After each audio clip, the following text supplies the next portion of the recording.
से जुड़े हुए हमारे सभी सम्मानित न्यायमूर्तिगण, अवकाश प्राप्त न्यायमूर्तिगण और प्रदेश भर से आए हुए हमारे सभी न्यायिक अधिकारीगण और उपस्थित बहनों और भाइयों, 42वें अधिवेशन के अवसर पर प्रदेश की इस राजधानी में आप सबकी गरिमामयी उपस्थिति हम सबको न केवल आनंदित करती है बल्कि एक नए उत्साह के साथ एक नई प्रेरणा की ओर उन्मुख करती है। इस अवसर पर मैं प्रदेश सरकार की ओर से आप सबका हृदय से स्वागत करता हूं, अभिनंदन करता हूं।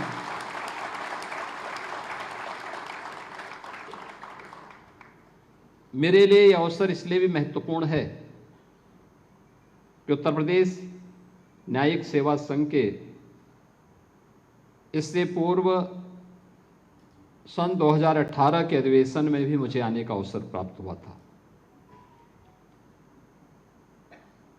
और उस अवसर पर मुझे यह देख करके प्रसन्नता की अनुभूति हुई थी कि यह केवल एक संघ का अधिवेशन मात्र नहीं बल्कि उन बेस्ट प्रैक्टिसेस पर भी जोर देने का प्रयास होता है जो किसी भी संस्था के भविष्य को तय करने में एक निर्णायक भूमिका का निर्वहन करती है। यह अधिवेशन ऐसे समय में आयोजित हो रहा है जब भारत के संविधान के लागू होने के अमृत महोत्सव वर्ष में हम सब ने प्रवेश किया और वर्ष भर में भारत के संविधान के प्रति अपनी वचनबद्धता को लेकर के देश भर में अनेक आयोजन हो रहे हैं। भारत के संविधान के जो मूल थीम है वो इसी पर आधारित है कि न्याय, समता और बंधुता, उसका प्रतीक यह अधिवेशन न्यायिक अधिकारियों के, उत्तर प्रदेश के न्यायिक अधिकारियों के एक महाकुंभ का दर्शन करता है और यह हम सबको इस वर्ष आयोजित प्रयागराज महाकुंभ का भी दिग्दर्शन करवाता है, क्योंकि उसी प्रयागराज में हमारी इलाहाबाद उच्च न्यायालय की मुख्य पीठ भी स्थित है। 102 वर्षों के अपने इस इतिहास में उत्तर प्रदेश न्यायिक सेवा संघ ने अनेक उपलब्धियां हासिल की हैं और मुझे विश्वास है कि आज जब यहां पर प्रदेश भर से आए हुए हमारे न्यायिक सेवा से जुड़े हुए अधिकारीगण यहां पर उपस्थित हैं तो वे सभी न्यायिक अधिकारी न केवल यहां पर न्यायिक सेवा से जुड़े हुए अधिकारियों की एकता, परस्पर सहयोग और व्यावसायिक दक्षता का भी एक अनुपम उदाहरण प्रस्तुत करने में सफल होंगे। इस विश्वास के साथ मैं इस अवसर पर आप सभी को अपनी शुभकामनाएं देता हूं। यह हमारे लिए गौरव का विषय है कि देश का सबसे बड़ा और दुनिया का किसी भी राज्य से जुड़ा हुआ सबसे बड़ा उच्च न्यायालय हमारे प्रदेश में स्थित है। आज यहां प्रदेश के हमारे मुख्य न्यायाधीश जी का भी और प्रदेश के हमारे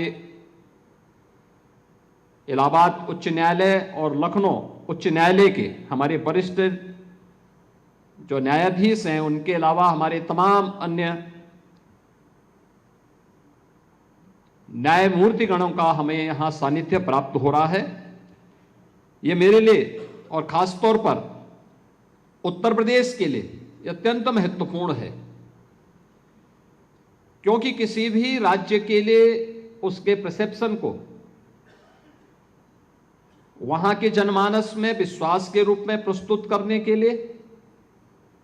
देश और दुनिया के सामने अपने आप को प्रस्तुत करने के लिए न्यायपालिका की एक बड़ी भूमिका होती है। हम सब जानते हैं कि देश की आजादी के अमृत महोत्सव वर्ष के अवसर पर देश के यशस्वी प्रधानमंत्री जी ने देशवासियों को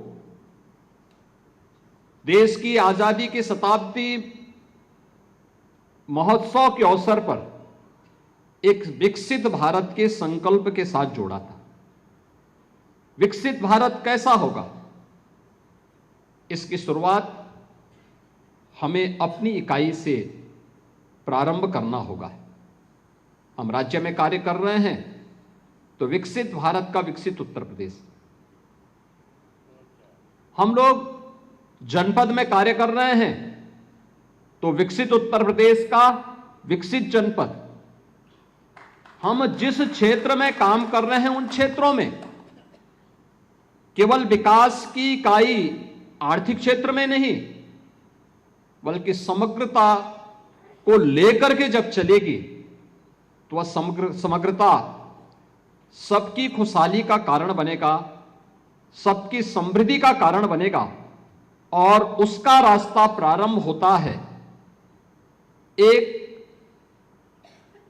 सुदृढ़ न्यायिक व्यवस्था से। न्याय सुगम भी हो और त्वरित भी हो। सुशासन के लक्ष्य को अगर हमें प्राप्त करना है तो हमें न्याय को उतना ही सुगम और उतना ही त्वरित भी बनाना पड़ेगा। और इस दिशा में जो प्रयास हुए हैं, मैं यहां पे न्यायिक सेवा संघ के अध्यक्ष जी का उनका वक्तव्य सुन रहा था, देख रहा था कि कैसे गत एक वर्ष में, यानी वर्ष 2024 में अगर हम देखते हैं तो हमारे जनपद और ट्रायल कोर्ट्स में 72 लाख मामलों का निस्तारण हुआ है। यानी 72 लाख एक बड़ी संख्या है, लेकिन आज भी हमारे सामने चैलेंज है कि 1,15,00,000 से अधिक मामले हमारे पास लंबित पड़े हुए हैं। जितने नए मामले आए थे उससे ज्यादा मामलों को हम लोगों ने समाधान किया, और उसका परिणाम प्रदेश के अंदर भी आप सबको देखने को मिल रहा होगा। हमारी स्पीड जितनी तेज होगी, हम आम जन के मन में उतना ही दृढ़ विश्वास बनाने में सफल होंगे। और उन सभी बातों को ध्यान में रख करके ही सरकार ने भी इस बात को सुनिश्चित किया है कि हम भी उस दिशा में न्यायिक व्यवस्था को और भी सुदृढ़ बनाने के लिए, न्याय को और भी सुगम और त्वरित बनाने में राज्य सरकार भी अपनी भूमिका का निर्वहन कर सके। मैं अभिनंदन करूंगा आप सबका इस बात को लेकर के कि नए भारत में न्यायिक प्रणाली कैसे होनी चाहिए। उस दृष्टि से 3 नए कानून 1 जुलाई 2024 से लागू हुए। और प्रारंभ में जो आशंका थी कि ये 3 नए कानून लागू होने, इसको आगे बढ़ने में कठिनाई होगी, समझने में दिक्कतें होंगी, लेकिन न्यायिक अधिकारियों ने जितनी तत्परता के साथ इसे लागू किया और आज आम जनमानस के बीच में, यानी 1 वर्ष के अंदर ही यह साबित हो गया कि 3 नए कानून अब दंड पर आधारित नहीं बल्कि न्याय की सुदृढ़ व्यवस्था पर भारत की न्यायपालिका की नींव को और मजबूती के साथ आगे बढ़ाने में सफलतापूर्वक आगे बढ़ रहे हैं। यह हमारी न्यायिक प्रणाली और भारत के लोकतंत्र की एक मजबूत इमारत को आगे बढ़ाने में एक मील के पत्थर साबित होने जा रहे हैं। यह हमने पिछले 1 वर्ष के अंदर फिर से इस बात को महसूस किया है। आज के इस अवसर पर जब हम यहां पर इस सम्मेलन में यहां पर उपस्थित हुए हैं, मैं जरूर इस बारे में ध्यान भी आकर्षित करना चाहूंगा कि उत्तर प्रदेश सरकार इस बात के लिए प्रतिबद्ध है, क्योंकि मेरा यह मानना है सुशासन के लक्ष्य को हम लोग न्यायपालिका के द्वारा किए जाने वाले कार्यों और एक आम जनमानस को जितनी भी समय पे सस्ती और सुगम न्याय उपलब्ध हो सकता है, वह हमारे सुशासन के लक्ष्य को प्राप्त करने के लिए और विकसित भारत के प्रति हमारी प्रतिबद्धता को आगे बढ़ाने में निर्णायक भूमिका का निर्वहन करने वाला है। और इस दृष्टि से हम लोग प्रारंभ से इस बारे में पूरी प्रतिबद्धता के साथ कार्य करते रहे हैं और इसमें सरकार ने हर स्तर पर प्रयास भी किया है। 2024-25 में माननीय उच्च न्यायालय इलाहाबाद के माननीय न्यायमूर्तिगणों के लिए प्रयागराज में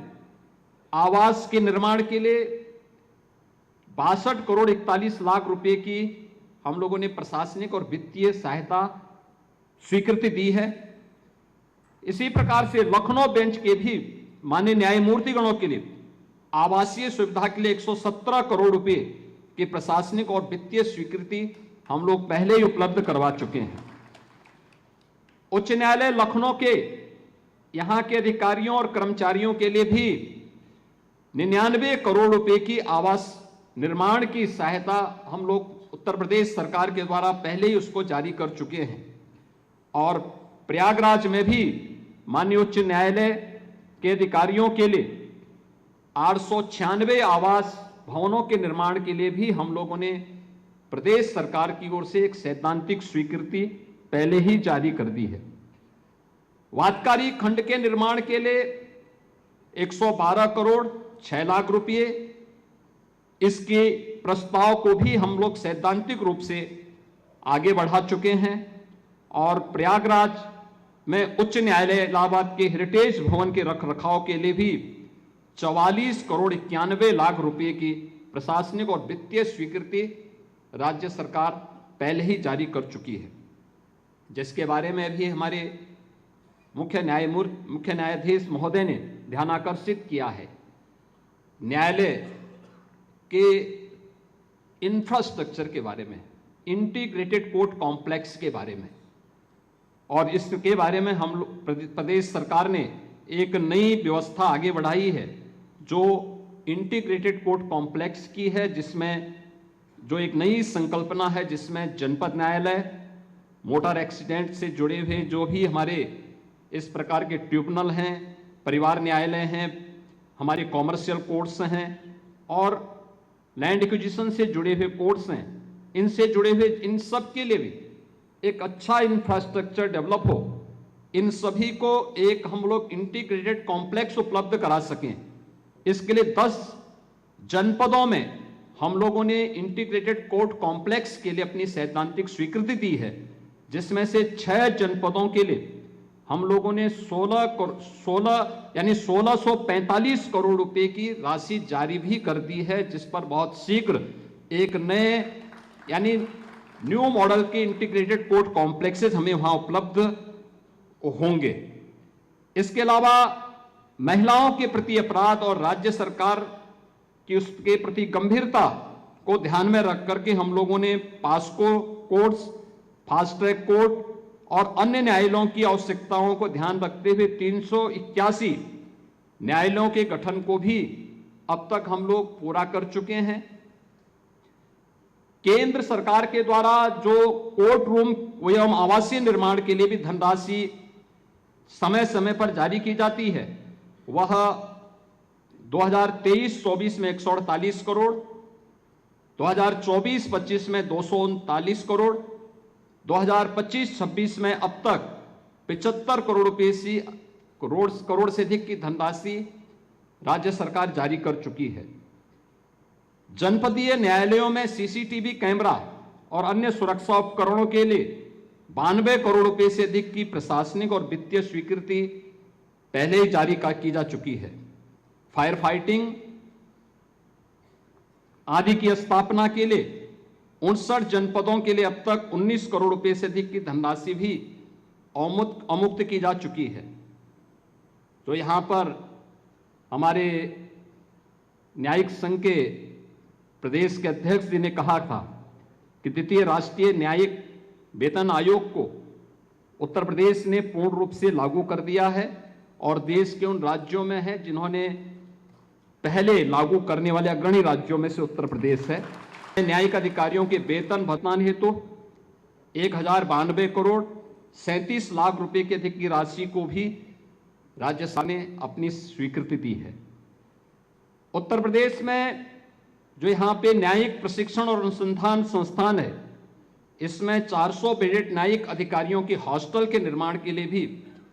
1 करोड़ 28 लाख रुपए से अधिक की धनराशि स्वीकृति की पूर्ण हो चुकी है।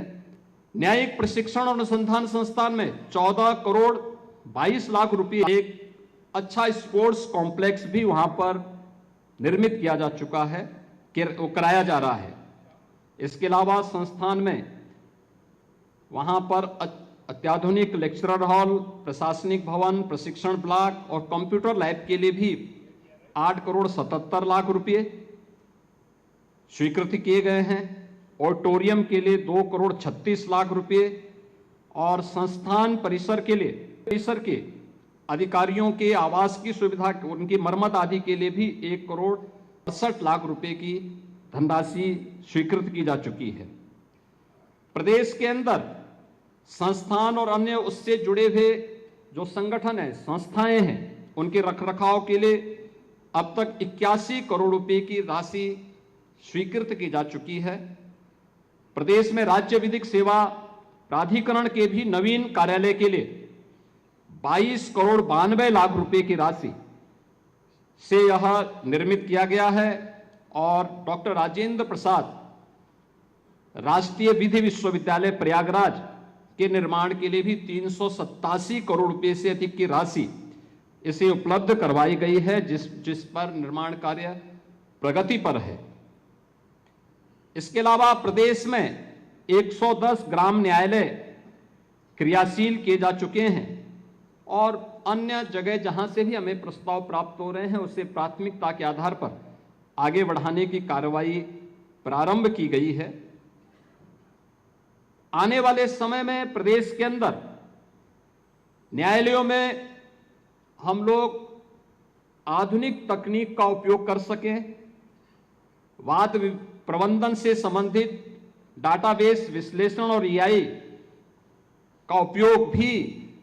हमारे न्यायालयों में हो सके, न्यायिक व्यवस्था के कार्यों को उससे हम और उन्नत बना सकें। राज्य सरकार इसके लिए पूरी प्रतिबद्धता के साथ कार्य को आगे बढ़ाने के लिए प्रतिबद्ध है। न्यायिक व्यवस्था में डिजिटल बुनियादी ढांचे के निर्माण के साथ ही interoperable criminal justice system के अंतर्गत E courts, E policing, E prison, E prosecution और ई फॉरेंसिक के इंटीग्रेशन के लिए भी प्रदेश सरकार। तो लखनऊ से सीएम योगी आदित्यनाथ को अभी आप सुन रहे थे, जहां जो है इस दौरान प्रशासनिक चीजों को लेकर मुख्यमंत्री ने अपना संबोधन दिया और उस दौरान कई सारी बातें की। और फिलहाल रुकते हैं एक छोटे से ब्रेक के लिए, फौरन हाजिर होते हैं।